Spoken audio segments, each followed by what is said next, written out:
Hello everyone. जैसा कि आप सभी जानते हैं कि हरियाणा सरकार अपने कर्मचारियों और पेंशनर्स को कैशलेस मेडिकल की सुविधा प्रदान करने जा रही है और इसके लिए आयुष्मान ऐप पर कैशलेस कार्ड बनने भी शुरू हो गए हैं। हालांकि यह सुविधा अभी हॉस्पिटल्स में शुरू नहीं हुई है, लेकिन प्रक्रिया जारी है। जल्द ही आपको यह सुविधा हॉस्पिटल्स में भी देखने को मिलेगी। आप अपना कैशलेस हेल्थ कार्ड जनरेट कर लें ताकि जैसे ही यह सुविधा शुरू हो आप इसका लाभ उठा सकें। आज की वीडियो में हम आपको बताएंगे कि कैशलेस हेल्थ कार्ड डाउनलोड करने से पहले आपको किन किन बातों को ध्यान में रखना है। वे कौन कौन से कार्य हैं जिनको आपने अपने HRMS पोर्टल पर अपडेट करने हैं, जिसके बिना आप यह कार्ड डाउनलोड नहीं कर सकेंगे। पिछली वीडियो में हमने आपको कैशलेस हेल्थ कार्ड बनाने का पूरा प्रोसेस बता दिया था। अगर आपने वह वीडियो नहीं देखी तो आप चैनल पर जाकर देख सकते हैं। वीडियो शुरू करने से पहले आपसे आग्रह है कि अगर आप इस चैनल पर पहली बार आए हैं या अभी तक आपने हमारे इस चैनल को सब्सक्राइब नहीं किया है तो सब्सक्राइब जरूर कर लें ताकि आने वाली वीडियो की नोटिफिकेशन आपके मोबाइल पर मिल सके। आने वाली वीडियोस में हम आपको CCHFE कार्ड के बारे में जो भी नया अपडेट होगा उसकी जानकारी आपको देते रहेंगे। तो चलिए शुरू करते हैं आज की वीडियो। आज की वीडियो में सबसे पहले बात करते हैं कि आपको आयुष्मान कार्ड डाउनलोड करने से पहले कौन कौन से कार्य करने हैं, जिससे कि बेनिफिशियरी आइडेंटिफिकेशन सिस्टम आपका कार्ड जनरेट कर सके। तो यह देखिए, Ayushman Bharat Haryana health protection authority की तरफ से जारी किया गया पत्र है। ये beneficiary identification system BIS card generation workflow for comprehensive cashless health facility. Prerequisites. Card generate करने से पहले आपको किन किन बातों को ध्यान में रखना है। For generation of comprehensive cashless health facility CCHF card, state government employ needs to mandatorily have PPP ID and Aadhaar card generated. Cashless health card download करने के लिए एक हरियाणा सरकार के कर्मचारी के पास फैमिली ID और आधार कार्ड नंबर जरूरी होना चाहिए। Employees should have already updated their family details dependents on HRMS portal, including self details which shall further have been approved by their respective checker DDO। इसका मतलब कर्मचारी को अपनी फैमिली डिटेल डिपेंडेंट्स के साथ तथा सेल्फ डिटेल HRMS पोर्टल पर upload करवाकर अपने DDO से अप्रूव करवानी होगी। Aadhaar number of employee shall be linked by the respective checker DDO on HRMS portal. कर्मचारी को अपना आधार नंबर भी अपने DDO के द्वारा HRMS पोर्टल पर लिंक करवाना अनिवार्य है। PPP ID of employ and dependents shall be duly mapped in HRMS portal by the employ himself herself. कर्मचारी को अपनी फैमिली ID और डिपेंडेंट्स की मैपिंग अपने HRMS पोर्टल पर खुद करनी होगी। When all of the above pre-request is in place, employee shall be able to search his/her complete family details on the card generation portal. In the absence of even one step missing in HRMS portal from the above, details of employees and family members will not be displayed on the card generation portal. अगर इन तीनों कार्यों में से कोई भी कार्य आपका missing है तो आप कार्ड जनरेट नहीं कर सकेंगे। पिछली वीडियो में आप लोगों के कमेंट्स आ रहे थे कि कार्ड जनरेट नहीं हो रहा, बेनिफिशियरी नॉट फाउंड दिखा रहा है। आप यह कार्य पहले कीजिए और उसके बाद eKYC का प्रोसेस शुरू कीजिए, आपका कार्ड जरूर जनरेट हो जाएगा। तो सबसे पहले आपके पास फैमिली ID और आधार नंबर होना जरूरी है और फैमिली ID और आधार नंबर आपका HRMS पोर्टल पर आपके DDO के माध्यम से लिंक होना अनिवार्य है और उसके बाद फैमिली ID और डिपेंडेंट्स की मैपिंग HRMS पोर्टल पर होनी ज़रूरी है। अगर यह कार्य आप कर लेते हैं तो आपका कार्ड ज़रूर जनरेट हो जाएगा। तो आइए अब बात करते हैं कि CCHF कार्ड जनरेट कैसे करना है। Methods of CCHF card generation. इसको आप दो तरह से कर सकते हैं। एक तो आप आयुष्मान ऐप पर कर सकते हैं या आप वेब बेस्ड पोर्टल पर भी कर सकते हैं। यहाँ देखिए, an employee can register on Ayushman app और on web based portal of government of India for CCHF card generation named https://beneficiary.nha.gov.in।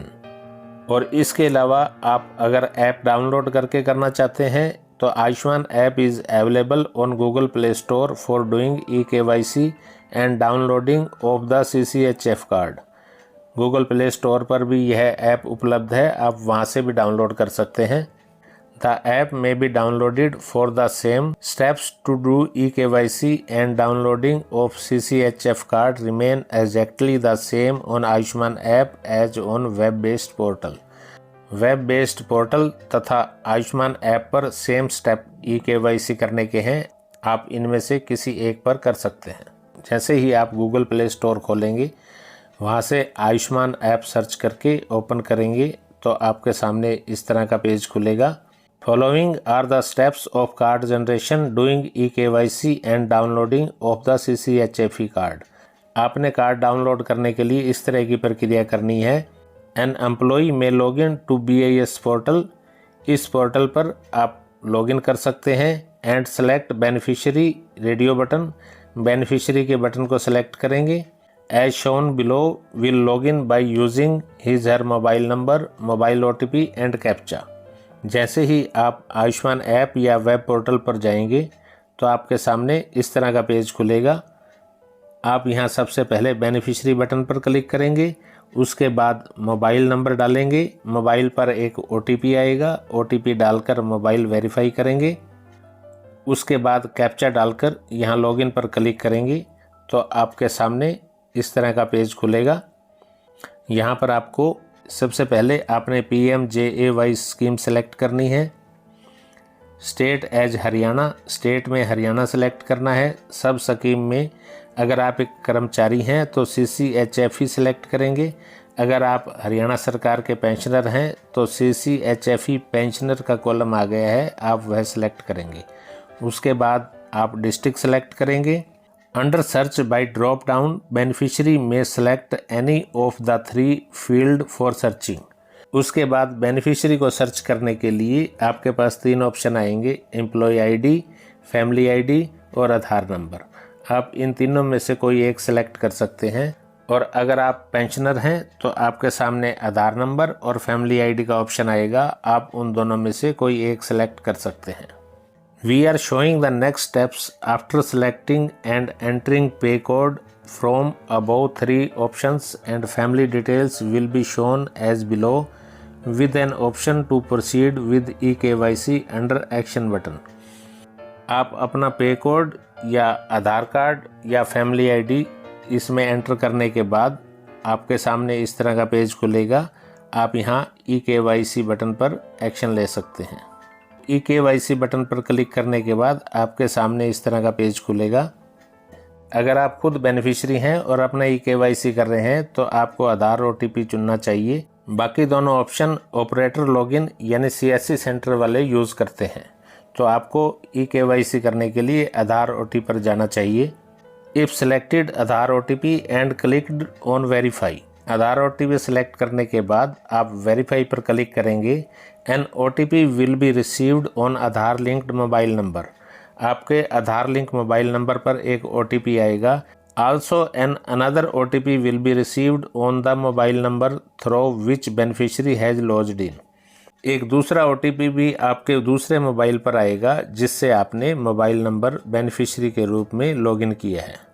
आपके मोबाइल पर 2 OTP आएंगे, एक आधार OTP आएगा और एक मोबाइल OTP आएगा जो बेनिफिशियरी के समय आपने यूज़ किया है। Apart from that live pictures is mandatory and shall be clicked on uploaded, और इसके बाद आपको अपनी लाइव पिक्चर कैमरे से क्लिक करके अपलोड करनी होगी।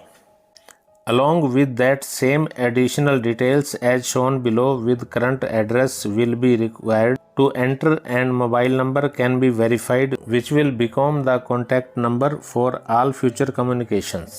इसके बाद आपको एडिशनल डिटेल्स में अपना करंट एड्रेस और मोबाइल नंबर वेरीफाई करना होगा जिससे कि आपको फ्यूचर कम्युनिकेशन के लिए सहायक होगा। आप यहाँ सारी जानकारी फिल कर देंगे। सारी जानकारी फिल करने के बाद आपका कार्ड उसी समय भी ऑटो अप्रूव्ड में डाउनलोड हो सकता है या फिर 30 मिनट तक का समय भी ले सकता है। उसके बाद आपका डाउनलोड का बटन अपीयर होगा और आप अपना कार्ड डाउनलोड कर सकते हैं। In case card is not auto-approved due to certain mismatch in source data of HRMS and Aadhaar fetch data, as sometimes a person may get his Aadhaar detail updated but HRMS details are old, a reference number will be generated and same can be noted down to track approval rejection at the later stage. यदि किन्हीं कारणों से आपका card auto approved नहीं होता तो या तो आपके HRMS में आधार नंबर या फैमिली आईडी में कोई दिक्कत है। इस स्थिति में आपको एक रेफरेंस नंबर जारी कर दिया जाएगा जो बाद में रिजेक्ट भी हो सकता है और अप्रूव भी हो सकता है। All of the above steps are mentioned in the beneficiary using the portal himself to do eKYC and downloading of the card. In addition to that, if beneficiary is not able to do eKYC himself, then he/she may visit nearest CSC center done through operator login on the same portal. यदि एक कर्मचारी खुद beneficiary portal use करके अपना cashless card download नहीं कर सकता तो वह अपने नज़दीकी CSC सेंटर पर जाकर ऑपरेटर लॉगिन में अपना आयुष्मान कार्ड डाउनलोड करवा सकता है। तो यह थी कैशलेस हेल्थ कार्ड डाउनलोड करने के लिए ज़रूरी जानकारी। आशा है यह जानकारी आपके लिए हेल्पफुल रही होगी। अगर आपको यह जानकारी हेल्पफुल लगी है तो इस वीडियो को लाइक कीजिए और अपने मित्रों के साथ भी ज़रूर शेयर कीजिएगा ताकि उनको भी कैशलेस हेल्थ कार्ड डाउनलोड करने में कोई परेशानी का सामना न करना पड़े। और अगर अभी तक आपने हमारे इस चैनल को सब्सक्राइब नहीं किया है तो सब्सक्राइब ज़रूर करके जाइएगा ताकि आने वाली वीडियो का नोटिफिकेशन आपके मोबाइल पर मिल सके। मिलते हैं अगली वीडियो में एक नई जानकारी के साथ। Thanks for watching.